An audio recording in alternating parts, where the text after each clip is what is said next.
Hey, what's going on, everybody? It's Gains from Almost in Full Color. Today's video, we're going to talk about playing Stadia on the Microsoft Edge browser on the Xbox Series X. So let's get into it.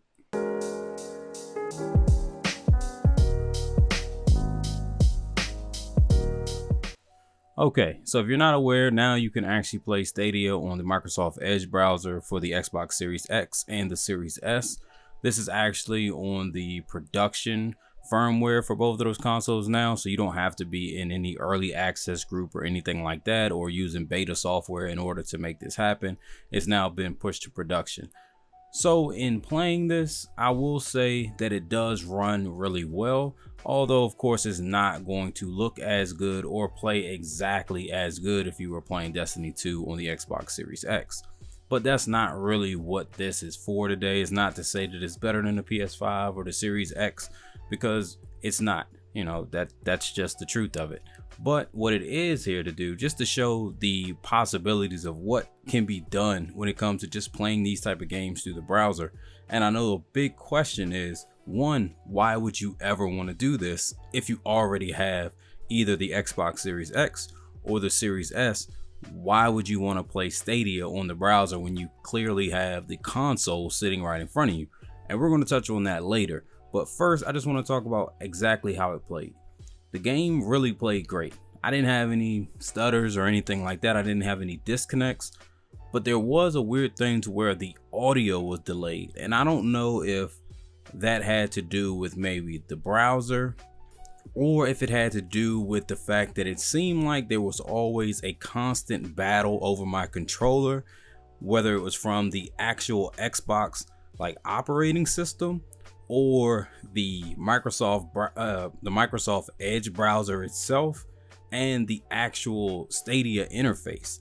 It seemed like those three were constantly fighting for control of my controller. And anytime that I would do things like go into the overview map, you know, to switch between maybe, you know, destinations or areas on the map or things like that, when I would come back to the screen, my controller wouldn't register anymore. Now, it's really weird why that always happens, but it would happen without fail every time. Now, in order to fix that, you just hit the Xbox button and you click on Microsoft Edge again, and then immediately your controller is working for Stadia again. So it's like when you bring up different aspects of things, like if it's something for the game, like that button also would, when you hold it down, it will take you into full screen view or out of full screen view for the Microsoft Edge browser. So it seems like it's kind of like a little tug of war between those two to figure out like who gets, you know, control of the controller and what you're actually trying to do. So that's probably something that could be fixed through like a little software update or something like that. Now, whether Microsoft is actually going to prioritize any of this stuff, I doubt it, because obviously I don't think this was the intent for the Edge browser. It's kind of just like a happy side effect, so to speak. So I don't think they're really going to care that any of this stuff is happening. And so don't think it's probably going to get fixed anytime soon. Now, besides the constant battle over my controller, every time I had to hold down either the what I call select button, it's the double box button on the Xbox controller, or the menu button, which I call the start button. Anytime I had to hold down one of those, the battle happened over the controller.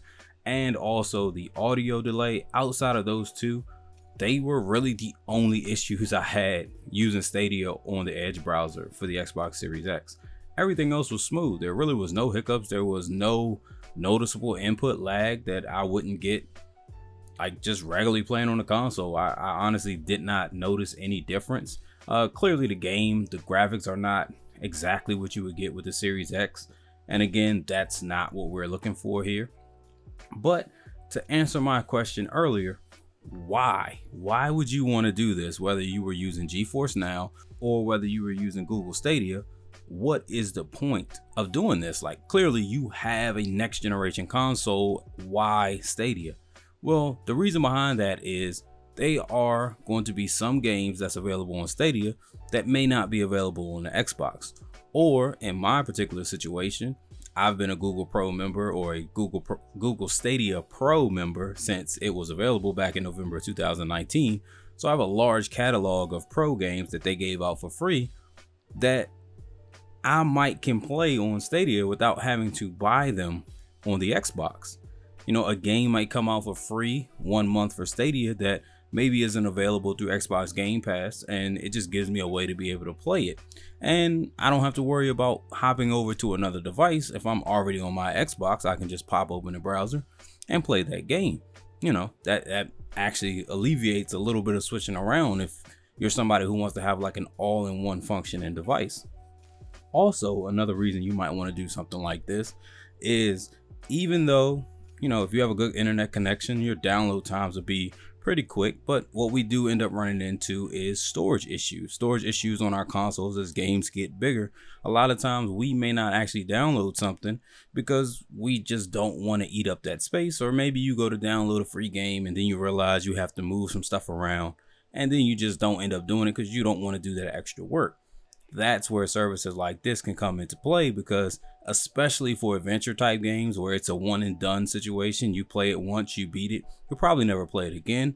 That's a good situation to use something like this, because you can just launch the game through Stadia or through GeForce Now, never have to download it, never have to worry about installing any updates. You can play it immediately, play through it, get it over with, and then you never had to eat up any space on your console for other games that you play all the time, like multiplayer games, first person shooters, you know, things like that you're constantly coming back to.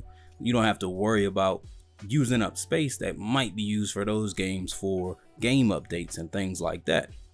So that's really the only reason I could see somebody actually doing this, outside of somebody like myself who really just wanted to see how it worked. Clearly there's some bugs they need to work out, but overall I would give it a 7 out of 10, which isn't bad.